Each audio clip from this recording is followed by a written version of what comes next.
All right, hey, what's happening, my friends? Some more terrible news, if not all the news that we're getting these days is absolutely atrocious. I glory that at least there's folks like you out there, fellow warrior poets, holding our banner, forces for good in a world where everywhere I look around, it's just bad, bad news.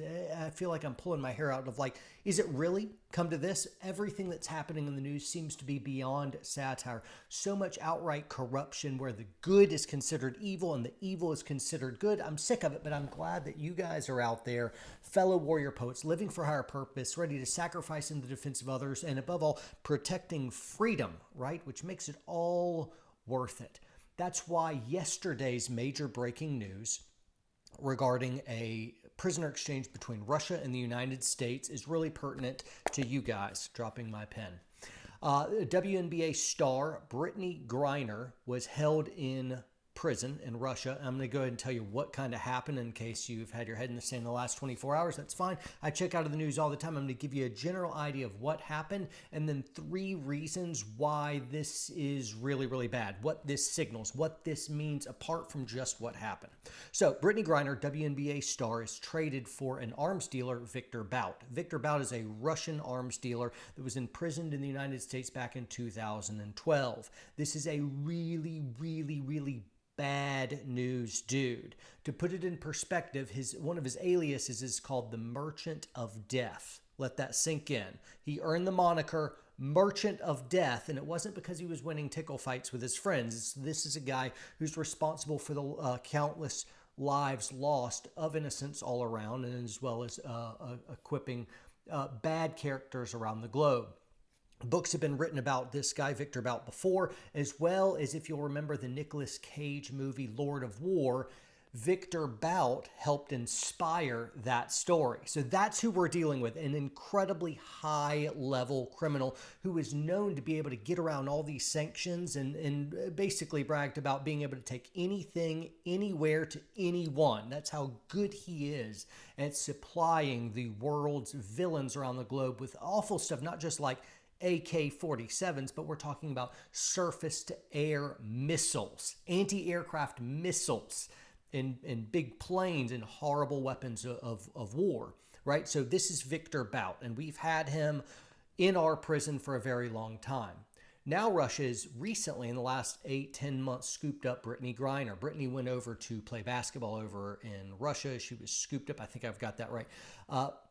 But she had some cannabis or something that's illegal there, and they threw her in jail, and she's been over there for quite a while. Now, a lot of people, especially on the conservative right, have been thrilled about this because Brittany Griner is really kind of in that woke camp. She expressed that she didn't believe that the national anthem should be played before basketball games. And so immediately people will say, hey, she hates America, an America basher. I would want to be fair to Brittany because she did say that despite saying she didn't want the national anthem, she's saying that she didn't hate America and she doesn't want to disrespect America in that way.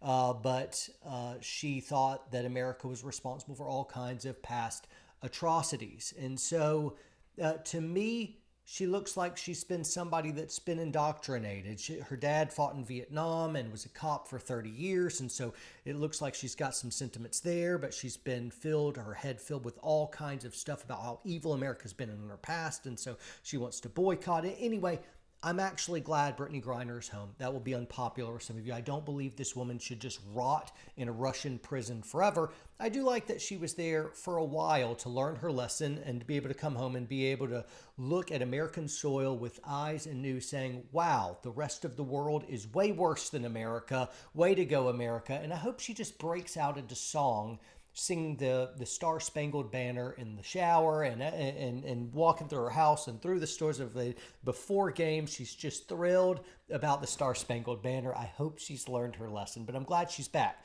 I don't think it was a very good exchange to put the Merchant of Death back on the black market in exchange for Brittany Griner, who basically was in prison for some petty drug charges that she probably didn't know about, or maybe she did, but either way of like, man alive, they just grabbed this gal.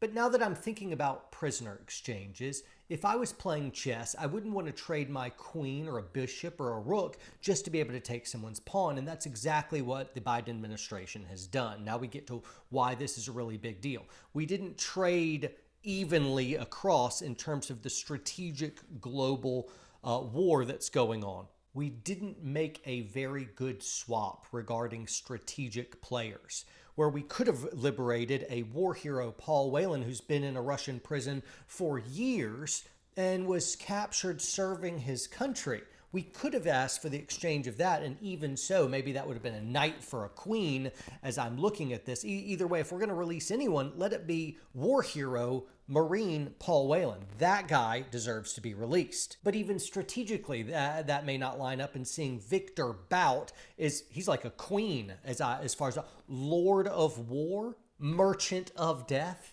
This is a really, really big player. You want that guy, you better be able to liberate 100 different American war heroes. Also, I don't really like the idea that America would be bartering one for one as if we're equal players on the field with Russia. There was a time when America would be so revered, so respected because our military might and our no-nonsense regarding foreign policy that I dare you to keep one of our prisoners. I dare you to take an American citizen and imprison them on this. I think they're doing stuff right now under the Biden administration they never would have dreamed of doing in decades past under more conservative or stronger leadership.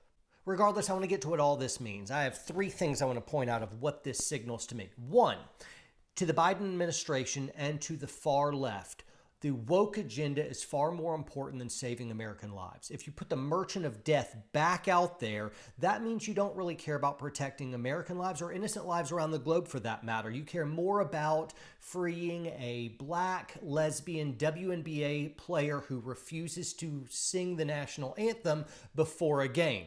In the land of the free, she can't give an attaboy to our own freedom and our own patriotic pride. Now, I'm not being sensationalistic when I say the Biden administration cares more about woke agenda than actual innocent lives, because I remember what he did in Afghanistan.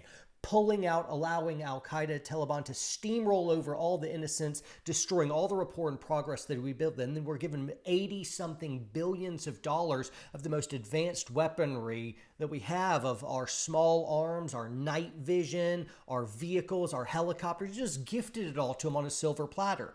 That's going to be used to kill Americans. It's going to be used to kill innocents. It's absolutely unconscionable. I can't say that word.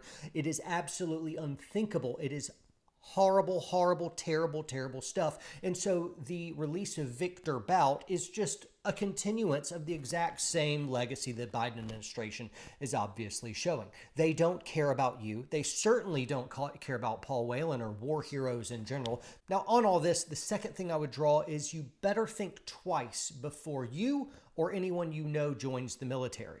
I just referenced Afghanistan, where soldiers were left just high and dry and turned in all their arms to the enemy in opposition. Unthinkable.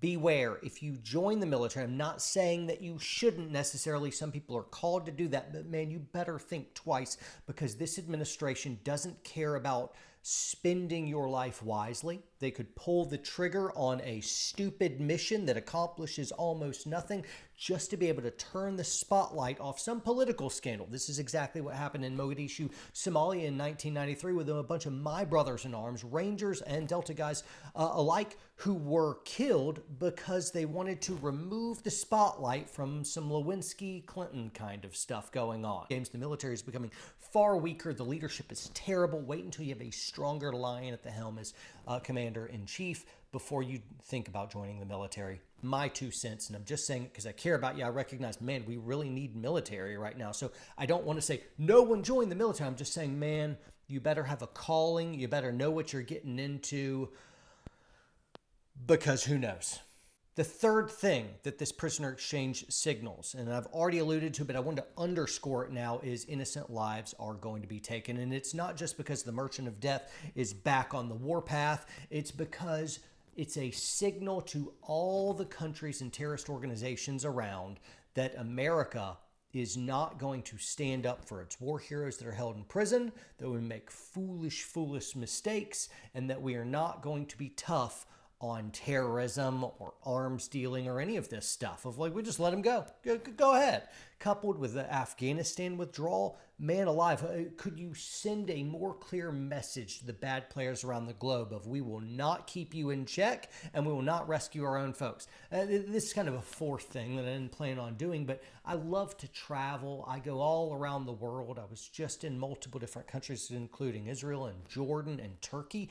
And now, and I felt like as I traveled around, I had this American privilege. I believe in American privilege, and that means of like, when you say you're an American around the globe, they may hate you, but it also means something. It was like in the ancient world, when you were a Roman citizen, people didn't mess with you, because if they mess with you and Rome finds out, Big Daddy Rome is going to come into town and level that tribe or whoever was screwing with you.